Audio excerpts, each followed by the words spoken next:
Good morning, Cal. Hey, good morning. Good to talk to you again. How are you? I'm doing pretty well. Nice to see you. Better than last time I was on your show where I joined from the States and I think it was like 3 a.m. Yeah. So I'm actually awake this time. Well, nice to see you again. Thanks so much for being here. Congratulations on the book. It's great. By the way, this is a little sort of taster for you from a conversational point of view. Cal is on all our favourite podcasts. He's on Rich. He's on Andrew Huberman. He's about to record today with Wrong and Chatterjee. All right over there? Yes, sorry, I just dropped your book, Cal. Okay, thank you. And the book dropped today, literally. So, Cal, Slow Productivity, big fans of it. Anyhow on the show, big fans of you. Yesterday, after the show was over, I took life at a snail's pace. I did a few things, but I achieved so much. How might I have done that? Why are so many people resistant to that strategy? Well, we have this idea, especially in knowledge work, right? So this is what I often focus on is knowledge work. You're working at a computer screen. You're using your brain more than your hands. We have this idea that emerged in the 20th century that activity is our marker of productivity. So doing more things is better than doing less things. Doing more things fast is better than doing less things as well. So we have this idea that busyness is going to alchemize into results. The issue is it doesn't really match reality. That's not how you produce stuff that matters. It's also a recipe for exhaustion. Yeah. So Burnout Central was what, 2002 and ongoing?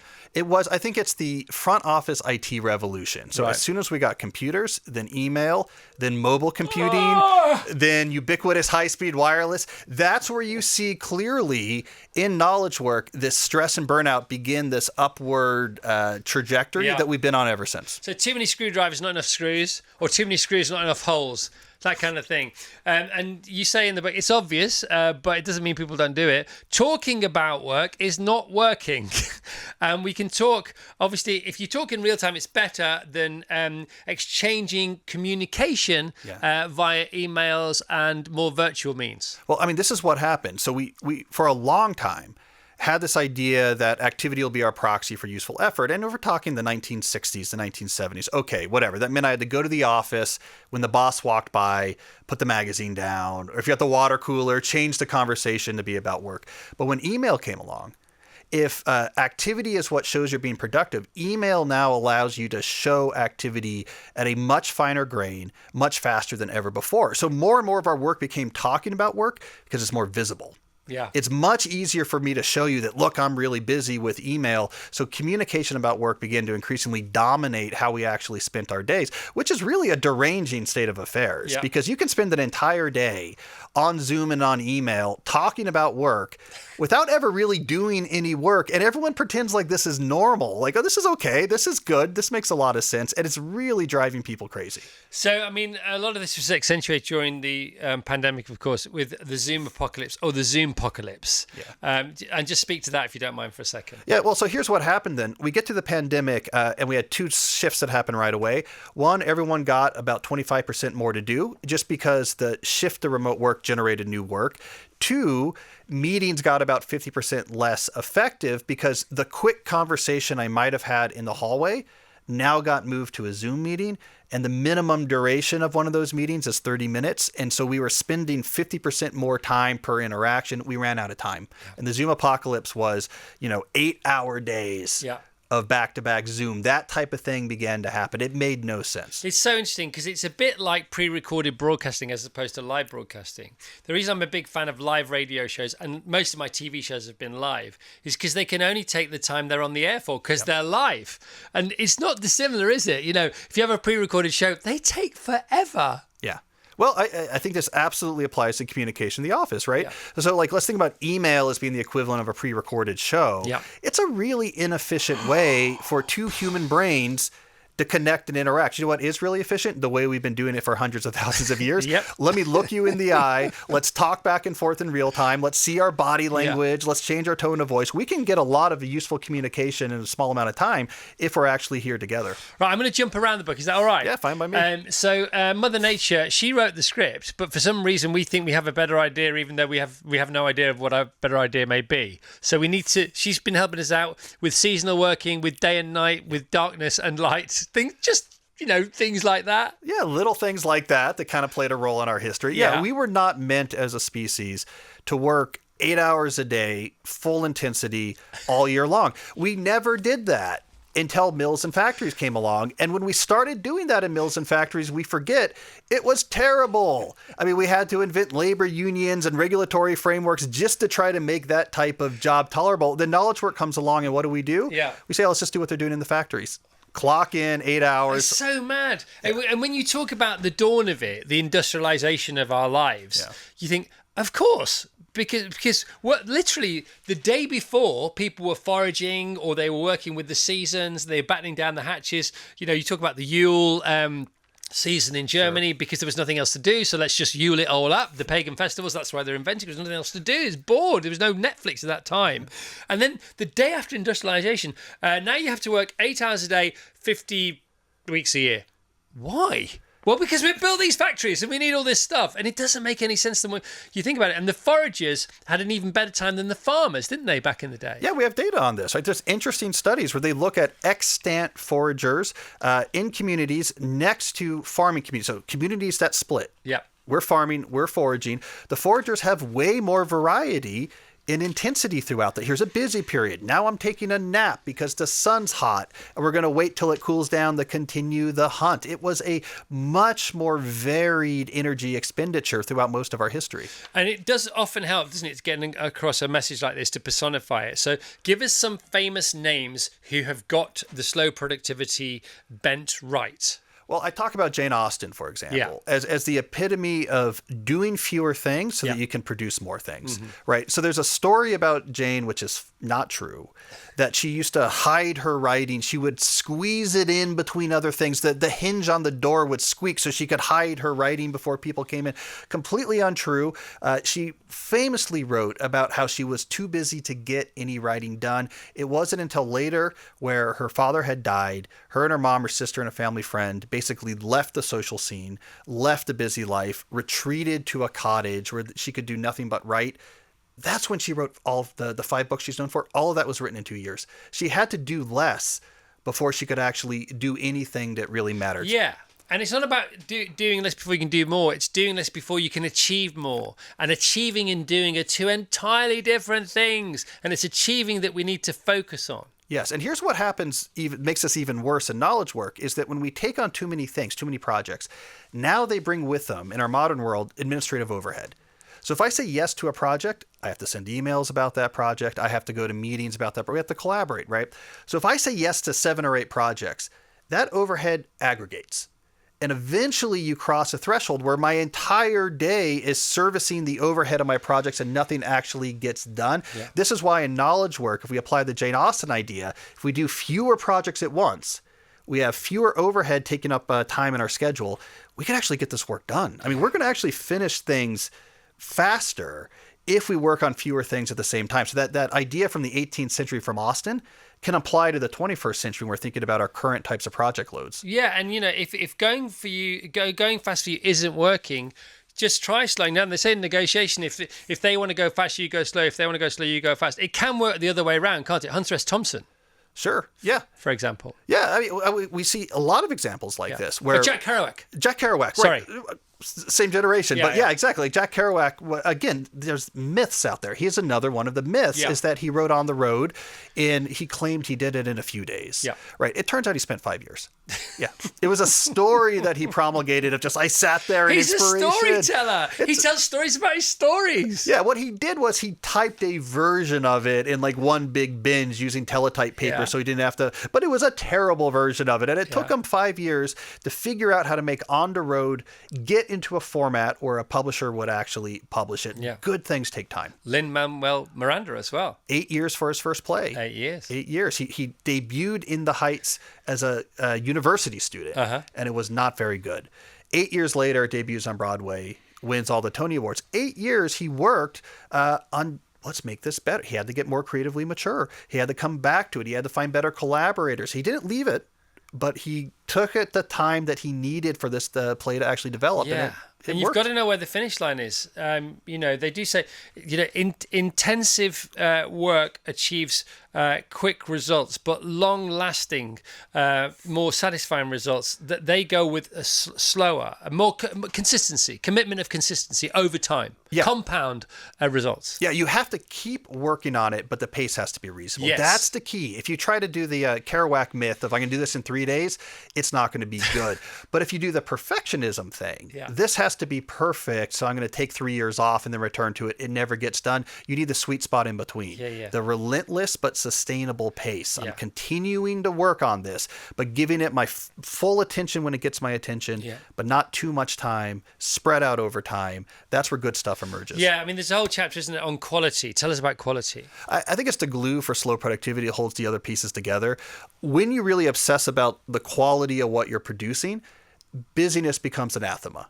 It just becomes natural that I don't want to be busy. I'm trying to do this really well. And then as you do something better and better, you get more control over your work. You become more valuable. You get more leverage. So now you gain the ability to become less busy. So it's like a flywheel that starts spinning faster and faster. Yeah. Wind the flywheel. Keep winding the flywheel, and it'll release itself when it's ready. I mean, that's the difference, isn't it?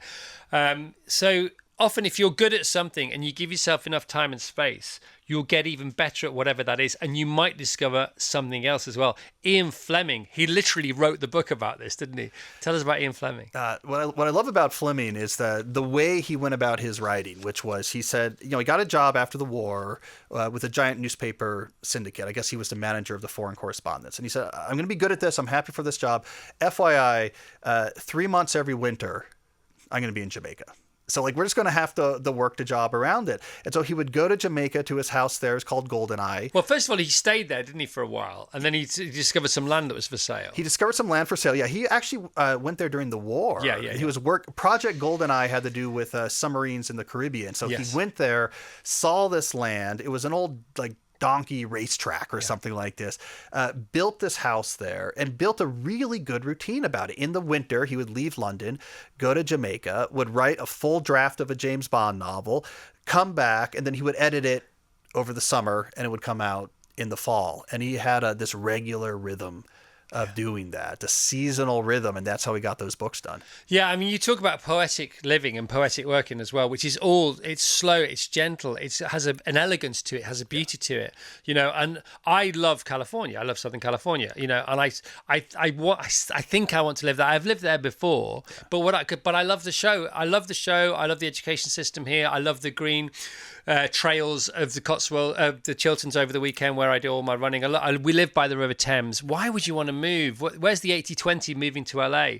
So what I've done now, unconsciously, consciously, subconsciously, a bit of everything maybe, is I sort of imagine I'm in California, but I still live here. Poetically, I've made it work for myself. And people listen to the show and they say, how come you're in such a sunny disposition every morning? Because in my heart, I'm in California, whilst geographically, maybe intellectually, I'm here in Great Britain. And the two really work for me. And it seems to be conducive to excellent product. Yeah. Well, I mean, the key here is you're thinking about the aesthetics of your work. Yeah. Which, for whatever reason, especially in knowledge work, I guess this is an industrial idea. Yeah. We've convinced ourselves we're automatons.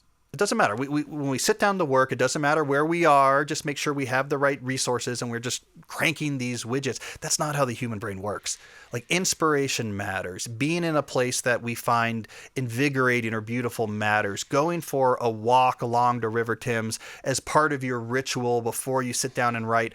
All of these things matter for coaxing interesting ideas out of the human brain, but instead we just say, no, I got my home office. I'm just going to sit at my kitchen table next to my laundry and the messy dishes and just flick a switch and start being, productive. Good luck with that. That's not the way the human brain works. No, you can grind it out, but it's exhausting, and you will suffer burnout. You're not going to enjoy it. Yeah. I mean, all of the great, I have a lot of stories in the book, but all of these great producers, creative minds of times past cared about the aesthetics of their work, where they worked, what it looked like. Darwin had a path made on his property specifically for him to do brainstorming walks. Yes. And it was a certain number of circuits every day at the same time. He would put rocks on the path, one rock for each circuit he was going to do. So he would kick them off as he passed. So he would know that he had done the right number of circuits. And it was all routine. and it worked out pretty well for him from an idea standpoint. He had a couple good ones. Well, George Lucas, of course, Star Wars, with the first Star Wars booty, he bought a ranch. He called it Skywalker, and then every movie was written at Skywalker Ranch. You talk about who's the great movie guy in the book? Francis Ford Coppola. Yeah, Coppola would bring with him, and his office, he brought these old electronic gadgets and gizmos wherever he had a production office, and he would put them out around his desk so he could see it. Because he's a fan of the stuff. Well, it reminded him about the joys of building things from scratch. Yeah. And so he wanted that around him. Dan Brown, the thriller writer, he built this house in New Hampshire that comes out of one of his books, like the Da Vinci Code. We're talking secret passages.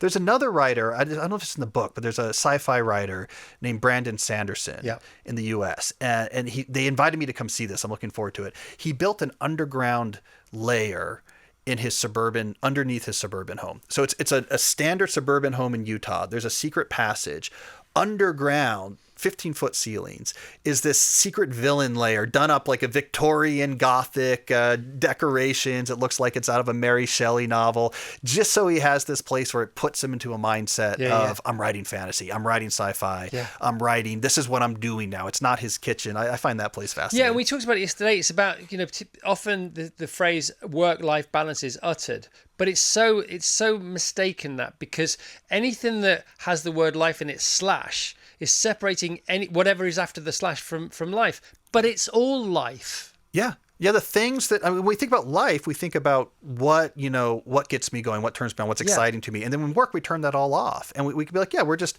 information processing machines. We're just going to sit here and route emails back and forth in between Zoom meetings. That's not the way humans are designed. It's like one of my big arguments in the book is that if we adjust knowledge work to match the way humans actually function, we're not only going to be better at it, we're not going to be miserable.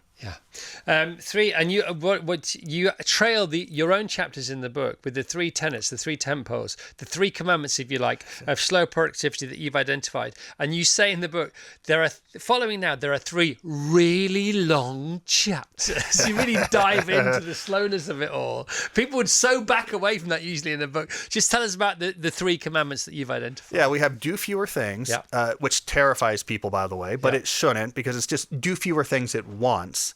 Not accomplish fewer things, do fewer things at once. We have work at a natural pace, right? So this is, you can't be all on all day long, all year round. You got to vary that intensity, and then obsess over quality. Care about your craft. Everything else becomes easier. Tell us about why we have to thank slow productivity for what many people think is the best album of all time. Sgt. Pepper's. Yeah. Well, I mean, I tell that story because it gets to one of the core issues about obsessing over quality, which is procrastination. Right. So the whole issue with that album is that this was the first album after the Beatles decided we're done with touring. No more of this, right? Which meant you didn't have to record something that you could replicate on stage, which meant everything was on the table. So in theory, they could have worked on that album, like a lot of bands ended up doing in the 70s, for as long as they wanted. They were playing with tape speeds. They were bringing in sitars and doing all sorts of interesting stuff. And so how did they avoid working on this album forever? Well, they spent more time, but they released a single as soon as they could. Yeah. And now there was a stake in the ground. All right, we can take our time and make this good. We can't take all the time. Yeah. Because a single's been released and we can't have the album come out too long after that. And so that was their key for fighting perfectionism. Put a stake in the ground. I didn't know. I knew the story about the releasing a single, which is like sending a flare up. Yeah. In the sky. It's a starting pistol has been fired. Something going on here. But I didn't realize that, of course, the reason Sgt. Pepper and the Beatles songs after that are so good is because they didn't have in the back of their mind, how the heck are we going to play these on stage? It completely opened up music. It completely changed music. That's a wonderful story. Yeah. I love that story. But the tour before that, this was the We're Bigger Than Jesus that happened during that tour. They had all of these mishaps internationally. They went to the Philippines and they somehow insulted Imelda Marcos, and then she began they kicked him out of the hotel. In Japan, there was this huge issue because the site where they were going to play was a sacred site. Yeah. And they're like, we're done with this. We're done with this. Let's just record. But it drowned a lot of other bands that followed. Yeah. Yeah, the prog rock era, a lot of those bands just got lost in the recording studio. They said, if we can do anything, we can do everything. And they would be in the studio for years. And the things that came out would be so overproduced and over-engineered. The Beatles walked a line. And Brian Wilson actually had a foot in both camps. Because he obviously with Pet Sounds, he was very Beatlesque with the Beach Boys. But then he did wander off into the sort of hinterland of the Forever album. Yeah. Pet Sounds, again, was like walking that line fantastically. I want to do something new. I want to take my time, but I'm also going to ship. I'm also going to deliver something. That's the sweet spot. That's Lin-Manuel Miranda as well. I'm going to take my time with this play. But what he did was they did these readings with a theater company in New York every few months. Actors would come in to read the new version of the play. So he had to keep working on it. Yeah. Not all the time. He had other jobs. He was doing other things. But it meant he had to keep coming back to it. There were some backers. There were some people involved. So it's always that sweet spot of don't go too fast, but don't stop moving altogether. You talk about limiting a book in the book a lot, don't you? Limiting is a good strategy. Yeah, if you have too much going on, you can't slow down. Yeah. I mean, if I have 10 projects that I'm jazzed about, I'm not going to make progress on any. You can't slow down. There are no breaks. Because all of these projects are going to have demands on me that aren't me actually working on the projects. And then pretty soon, all I'm doing is servicing the demands of these 10 projects, and the proverbial album never gets recorded. What about the pull and push strategies? So this goes back to workload, right? So how do you work on fewer things at a time? I say you should actually just demarcate. Of the things I've agreed to do, these are the ones I'm actively working on. These are the ones I've agreed to do, but I'm waiting to work on. And as soon as I finish something I'm actively working on, I'll pull a new project from the waiting list in there. And I tell office workers, make this public. This is a shared doc. Everyone can see. Here's my active projects. Here's the projects I'm waiting to work on. So you can see. The thing I asked you to do is number 3 in the queue of things you're waiting to work on. I know you haven't forgotten this. So you work on a couple things at a time. You're going to go through that queue faster. Do you think your natural, your true nature has always been slow productivity, or have you suddenly realized this? Was it a eureka moment? And if you have or you haven't, what have you learned from the writing of your own book? It's my inclination is to go slower. That's always been my MO. Take your time, try to get good at things. But part of what happened to me is, especially early pandemic, I put too many irons in the fire. I was getting a little bit worried about all the disruption going on. And so writing this book in part was, okay, I got to ship up this instinct. I gotta polish this instinct. One of the big revelations I had working on this book was this issue of overload. That this idea that this is really what's driving a lot of the burnout right now is this idea that when you have too many things going on at once, nothing gets done. Yeah. That was a revelatory for me, and it really affected the way I thought about what I committed to. Tell us about the low stress sweet spot. Well, I mean, look, you want to have stuff you're working on that's important and that you're making progress on, but you also feel like you have more than enough time and space to make progress on it. It's, I'm coming back to this again and again. I'm proud of what I'm producing. I ship this, I pull something else in. Stuff is getting done, but I'm not frantic. I'm locked in, right? I'm the Beatles at Abbey Road working on Sgt. Pepper. We're making progress on this thing. And it is going to ship. But I'm not trying to do 4 albums at the same time. I'm not running around with my hair on fire. I think that's a low switch. You're so right. I mean, I was offered a big job. Vassals knows about it before Christmas. And I mean, I turned it down and they came back and they said, what about this? I said, no, I genuinely, seriously, thank you so much. But I'm not negotiating. This is not leverage I'm looking for here. I just don't want to do it. And they came back again and again and again. And I didn't do it. And I was never going to do it. But bizarrely, had I done it, it would have messed things up here for a bit. We would have got back to it. It would have been fine. Who knows what would have happened when I was doing the other job.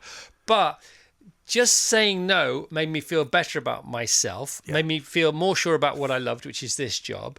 Heave a sigh of relief from something I wasn't going to do anyway, which was really bizarre.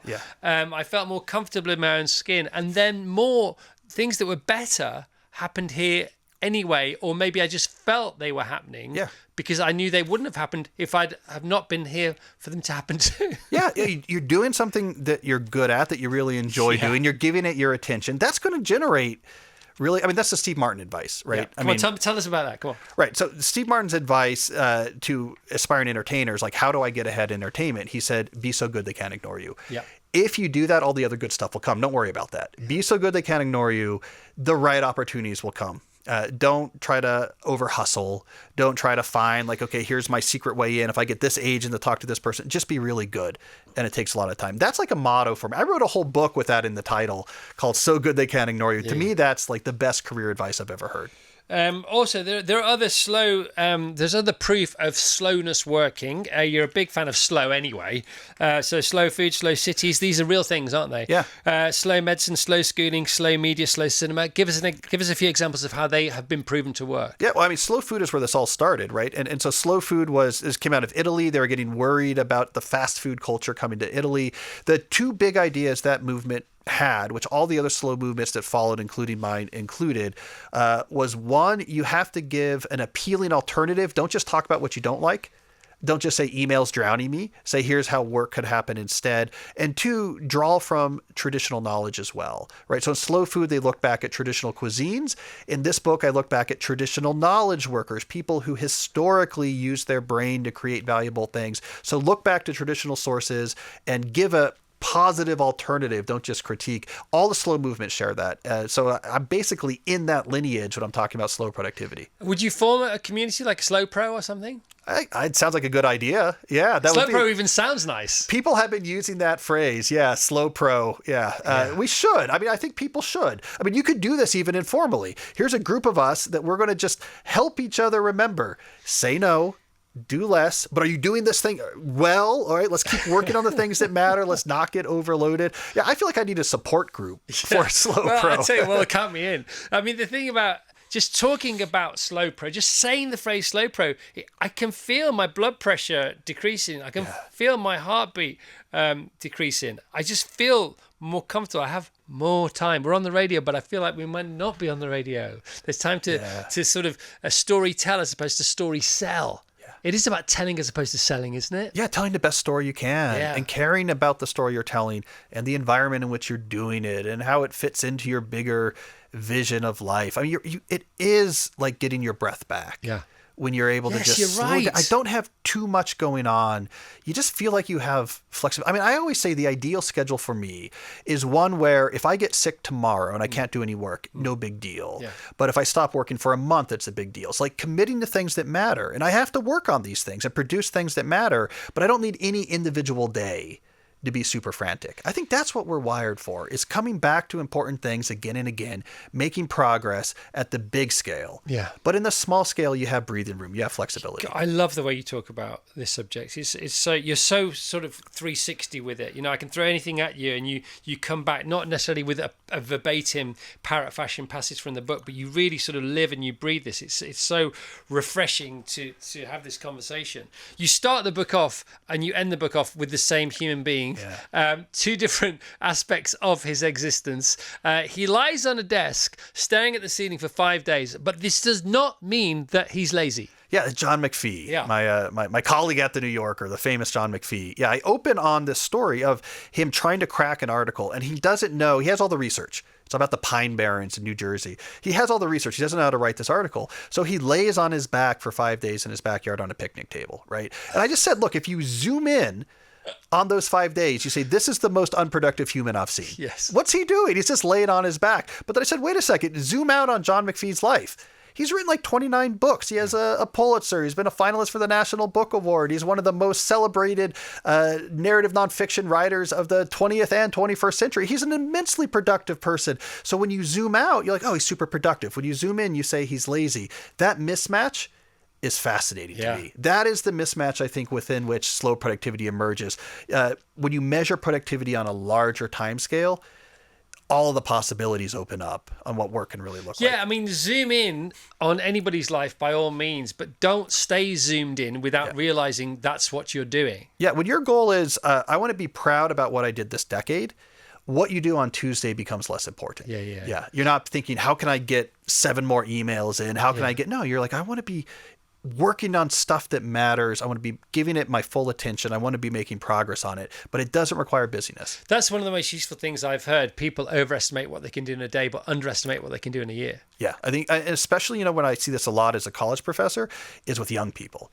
because just their relative time scales are so small. They've only been alive for 20 years. So for them, they're thinking the next year is a significant portion of my life. Because it is. It is. I really have to get after it. And I tell them, like, no, you need to think about what you're doing in your 20s to set up what happens in your 30s to deliver something cool in your 40s. Like that's probably the right time scales to be thinking about. But would you have listened to anybody that said that to you when you were their age? Because I read the Steve Martin memoir where he talked about how long it took him to break out in comedy. I read that early in my 20s.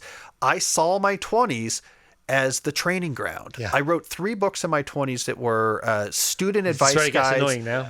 Well, no, but he was all right up until this point. This is it. This is where you turn. Chris, I'm awesome is what I'm trying to say. No, let me turn. You are awesome. That's the problem. That's even more annoying. Let me turn this around.